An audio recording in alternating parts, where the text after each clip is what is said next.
Medine qui avait déclenché de vives polémiques parce que dans un de ses albums, il écrivait que le 11 septembre c'était un récit du 11e jour, que le djihad c'était le plus grand combat qui devait être. Il parlait d'un grand combat. Le djihad c'était le plus grand combat qui devait être. Il parlait d'un grand combat.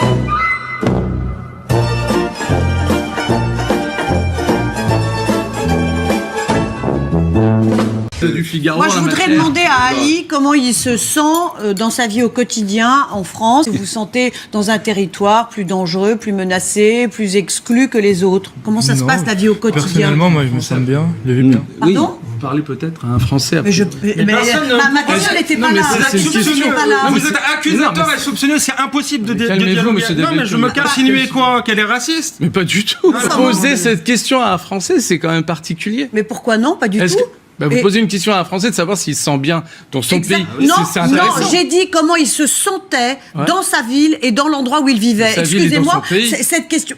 Écoutez, alors maintenant, là, vous allez me laisser parler. Moi, je mets ma pensée. C'est pas parce que vous vous maquillez, vous portez des pantalons en lambeaux et une robe que ça fait de vous un rebelle. Mais c'est son droit. Non, mais moi, je vous parle pas de votre chemise. Non, mais vous pouvez parce que elle est fournie par la production. Et alors? Je suis désolé, vous êtes très loin des banlieues et très loin des problèmes des préoccupations. Vous me faites rigoler, vous. Vous n'êtes pas le porte-parole de la banlieue. Je suis tous les jours sur le terrain, monsieur. Vous n'êtes pas le porte-parole de la banlieue. Personne n'est le porte-parole de la banlieue. Arrêtez d'instrumentaliser ceux qui vivent dans les banlieues et ceux qui vivent dans des conditions parfois déplorables. À quel moment j'ai dit que j'étais représentant de qui que ce soit? Je ne prétends représenter personne, moi. D'accord? Vous prétendez un petit peu comme ça, parce que à ce titre-là, vous avez été nommé par François Hollande au CESE. Mais vous rigolez, mais vous blaguez, monsieur. Ça, c'est un débat en même temps. Mais vous blaguez, monsieur. Mais s'autoproclament porte-parole des banlieues sont en réalité des pompiers pyromanes. Ce sont ceux qui entretiennent un communautarisme en France. Et c'est des... Et comme elle... Comment ça? Comme elle n'arrive... Attendez, je vais vous dire, Cécile, j'ai été le premier à demander l'interdiction des spectacles de Dieudonné. J'ai rien à voir avec ce salopard antisémite. Alors, très bien. Rien à voir. Ni mes amis, d'accord? Alors, très bien. Donc, je ne sais pas ce qui a eu lieu, mais là, franchement... Vous savez... Vous, ce qui vous importe, c'est le sort des autres, alors que moi, ce qui m'importe, c'est le sort du peuple français. Ça fait une grande différence. Ça, c'est vrai. On est d'accord? Je vous ai déjà dit... Moi, les deux m'importent. Non, c'est pas vrai. Je vous ai déjà dit, monsieur Bernard-Henri Lévy, vous êtes l'incarnation de la célèbre phrase de Rousseau, méfiez-vous de ces philosophes qui aiment des gens loin, pour ne pas aimer leurs voisins. Vous êtes l'incarnation de cette célèbre phrase de Rousseau.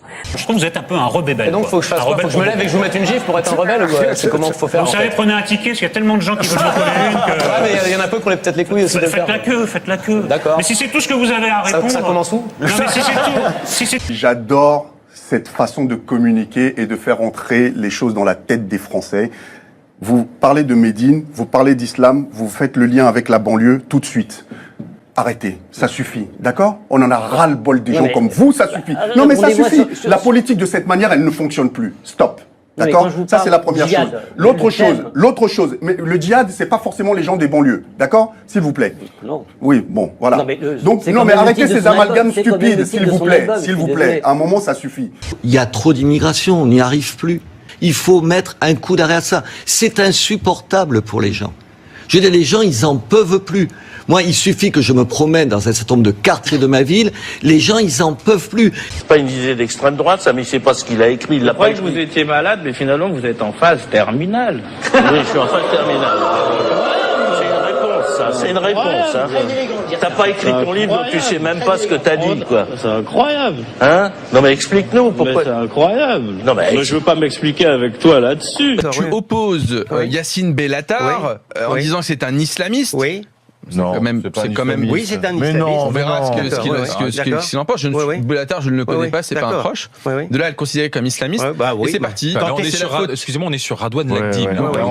Là, ça dérape. Voilà, mais c'est ce genre de dérapage qui est dangereux. Mais il n'y a aucun dérapage. Je dis simplement qu'on ne peut pas. Si tu dérapes en passant d'un terroriste à Bellatar, je suis désolé.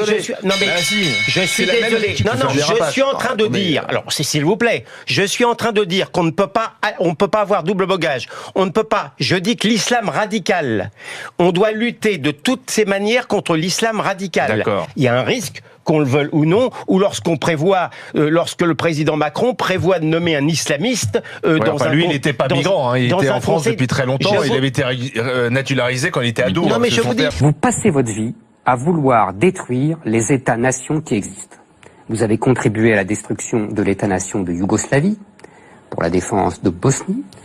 Vous avez contribué largement à la destruction de la Libye.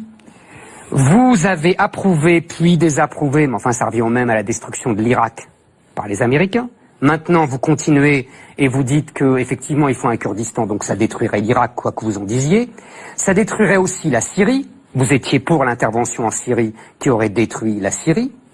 Bref, vous êtes un magnifique destructeur. À vous entendre, j'ai l'impression que David Xavier Weiss il est plus dangereux que Médine, quoi.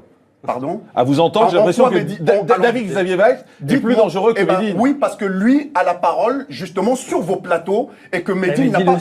Non, il l'a sur les disques. Il l'a sur les disques. Bah, il vient quand il veut, hein, en même temps.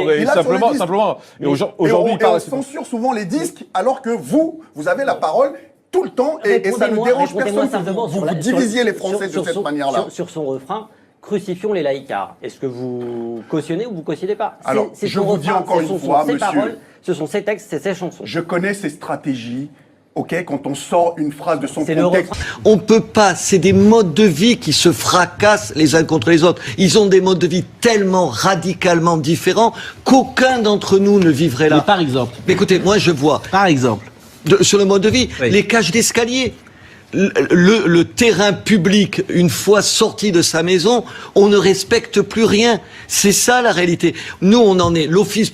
Ces quartiers sont mis en coupe réglée par une extrême minorité de petits voyous. Bah oui, donc c'est pas. Alors non, mais alors après on dit c'est un ghetto. Excusez-moi, mais moi je suis sûr que c'est un ghetto. Non, mais ou c'est en voie de ghettoisation, ce qui est une distinction. Simplement, on assigne tout le monde à la même identité. Regardez les images, enfin tout de même. Regardez ce qui se passe à Nantes. Est-ce que vous voyez les images? Je les vois. Les bagnoles sont brûlées au nom de l'islam. Ça. Mais non, je ne dis pas ça. Mais je dis qu'il y a une. Mais non, ne mélange rien. Les fractures identitaires. Ne les croyez pas. C'est parce qu'en fait, vous leur rentrez dedans. Et moi, je vous félicite. Ah ben, merci beaucoup.